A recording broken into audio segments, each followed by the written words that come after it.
31 अक्टूबर 1984 सुबह के 9:30 बजे थे। खबर आई कि भारत की प्रधानमंत्री इंदिरा गांधी की गोली मारकर हत्या कर दी गई है। Indira Gandhi, ruler of the world's largest democracy, died today, shot down by two of her own bodyguards. हत्या करने वाले दो सिख थे, सतवंत सिंह और बेअंत सिंह। दोनों इंदिरा गांधी के बॉडीगार्ड्स थे। खबर पूरे देश में फैल गई। शाम होते होते दिल्ली के साथ साथ पूरे देश में सिखों के खिलाफ दंगे भड़क गए। अगले 4 दिन तक बेकसूर सिखों की जान ली गई। महिलाओं के साथ ज्यादती की गई, दुकानों को लूट लिया गया, घरों को आग लगा दी गई। ऑफिशियल फिगर्स हैं कि इस मैसेकर में 3,350 सिखों की जान गई, लेकिन इंडिपेंडेंट सोर्सेज फिगर्स 8,000 से 17,000 तक बताते हैं। नानावटी कमीशन की रिपोर्ट में लिखा है कि उस वक्त सेंट्रल गवर्नमेंट के लोगों ने पुलिस के साथ मिलकर वोटिंग लिस्ट के जरिए दिल्ली के अलग अलग इलाकों में सिखों को टारगेट किया। कांग्रेस नेता सज्जन सिंह को यह कहते हुए सुना गया था कि सरदारों को मत छोड़ना, इंदिरा गांधी हमारी माता थीं और इन्होंने हमारी मां को मार डाला है। यही नहीं, कांग्रेस के एमपी सज्जन कुमार ने भीड़ से कहा था कि एक सिख के सिर की कीमत 1,000 है। लोगों को शराब और हथियार भी बांटे गए थे। 1980s का वो दौर बेहद मुश्किल भरा था। इस भयंकर मारकाट की वजह से 50,000 से ज्यादा बेकसूर सिखों को अपना घर बार छोड़ना पड़ा था। सिख कौम का जिस्म तो 1947 में भी जख्मी हुआ था, पार्टीशन में, जब पंजाब को 2 हिस्सों में बांट दिया गया था। लेकिन 1984 का वो दौर था जब उनके दिल जख्मी हुए, क्योंकि जिन हिंदू भाइयों के साथ वे रहते थे उनमें से भी कई ने उनके साथ धोखा किया।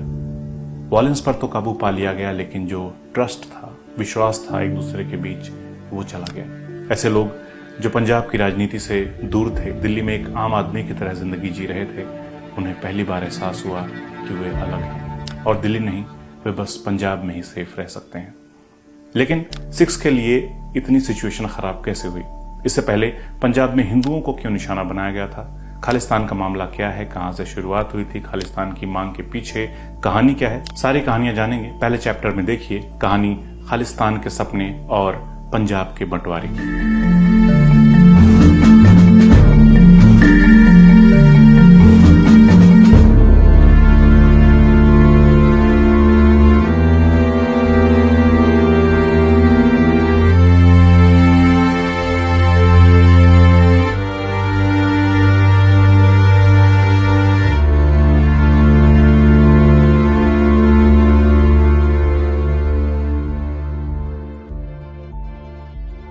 तो साल था 1947, तारीख थी 20 फरवरी।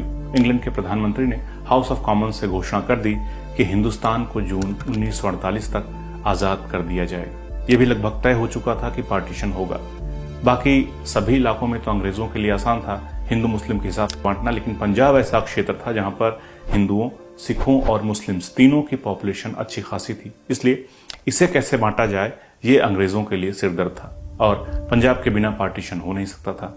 मुस्लिम लीग ने पूरे पंजाब की मांग कर दी, लेकिन सिखों का कहना था कि अंग्रेजों ने हमसे सिख एम्पायर लिया था, अब वो जा रहे हैं तो हमें ही देते जाएं। 1930 में ही सिखों ने कहा कि जब जिन्ना को मुस्लिम स्टेट चाहिए तो हमें भी सिखों के लिए एक अलग स्टेट चाहिए, जिसके बाद एक आजाद पंजाब स्कीम बनाई गई। आजाद पंजाब में अंबाला, जलंधर, लाहौर डिविजन्स, लायलपुर डिस्ट्रिक्ट और मोंटगोमरी और मुल्तान जिले के कुछ पोर्शंस की मांग की गई। 22 मार्च 1940 को लाहौर रेजोल्यूशन पेश हुआ, जिसमें मुस्लिम्स मेजॉरिटी वाले एरियाज के लिए अलग स्टेट की मांग रखी गई। इसे पाकिस्तान रेजोल्यूशन भी कहा जाता है। इस रेजोल्यूशन का सिखों ने विरोध किया। सिख नहीं चाहते थे कि पंजाब का बंटवारा हो और इसी समय पहली बार खालिस्तान का नाम सामने आया, पैम्फलेट्स में छापा गया। सिख हिस्टोरियन हरजोत ओबेरॉय लिखते हैं कि पंजाब सिखों के पुरखों की जमीन है। यहाँ के गांवों में सिख गुरु पैदा हुए, यहाँ की हवाओं में गुरबाणी गूंजती है। पंजाब में ही कई तीर्थ गुरुद्वारे हैं। पंजाब ही सिखों का घर रहा है, इसलिए सिख पंजाब का बंटवारा नहीं चाहते थे। लेकिन सिखों के क्लेम को सीरियसली नहीं लिया जा रहा था, क्योंकि भले ही वो हिस्टोरिकली पंजाब से जुड़े रहे हों, लेकिन अलग स्टेट बनाने के लिए सिखों का मेजॉरिटी में होना जरूरी था। पंजाब की 28 मिलियन पॉपुलेशन में से सिखों की पॉपुलेशन उस वक्त सिर्फ 4 मिलियन थी। वे किसी भी डिस्ट्रिक्ट में मेजॉरिटी में नहीं थे और उस समय की 2 बड़ी पार्टियां, कांग्रेस और जिन्ना की मुस्लिम लीग भी नहीं चाहती थी कि पंजाब का बंटवारा हो, लेकिन दोनों पार्टियां चाहती थीं कि पूरा पंजाब उन्हें मिल जाए। ऐसे में 1920 में पंजाब में एक पार्टी बनी, अकाली दल, जिसके नेताओं ने कहा कि वो सिखों के लीडर्स थे वे भी कई प्लान बना रहे थे। कभी कहते पूरा सिख एम्पायर चाहिए, कभी कहते कि हम आजाद रहेंगे, कभी कहते कि मुस्लिमों वाले इलाकों को हम पंजाब से निकालकर नया मैप पंजाब का बनाएंगे। उन्हें डर था कि अंग्रेजों के जाने के बाद कहीं उन पर हिंदू या फिर मुस्लिम धाक न जमाने लग जाएं, उन्हें कमतर न समझने लग जाएं। इसलिए अकाली दल के नेताओं ने सिखों के लिए एक अलग देश बनाने का सपना देख लिया, जहां लोकतंत्र नहीं धर्मतंत्र होगा, मतलब थियोक्रेसी होगी, डेमोक्रेसी नहीं, और खालिस्तान के राजा होंगे पटियाला के महाराज। ये वो दौर था जब अंग्रेज जाने वाले थे, भारत आजाद होने वाला था, पाकिस्तान बनने वाला था, और इधर सिख लीडरशिप भी अपना एक अलग देश बनाने का सपना देख रहा था, सिख एम्पायर की तर्ज पर खालिस्तान बनाने का सपना। लेकिन धीरे धीरे पंजाब के हालात बिगड़ते चले गए।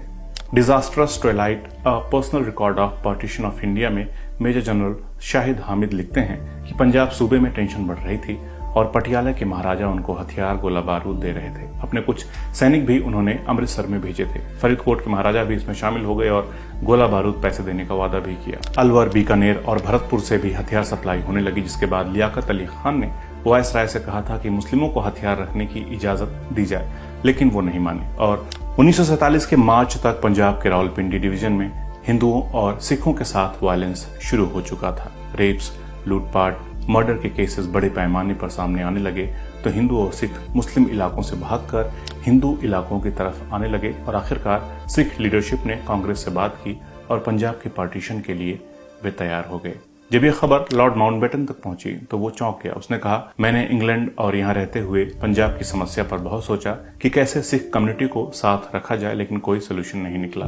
वायसराय लॉर्ड माउंटबेटन चाहते थे कि पंजाब का बंटवारा हो जाए, जहां मुस्लिम ज्यादा हैं वो इलाके उन्हें दे दिए जाएं और जहां गैर मुस्लिम से ज्यादा हैं वो इलाके अलग कर दिए जाएं। जब सिखों को लगा कि उनके महत्वपूर्ण तीर्थ स्थल ईस्ट पंजाब में चले जाएंगे तो वो भड़क गए और शिरोमणि अकाली दल के नेताओं ने कहा कि वे अपनी मातृभूमि के लिए लड़ेंगे और लड़कर अपनी जमीनें वापस लेंगे।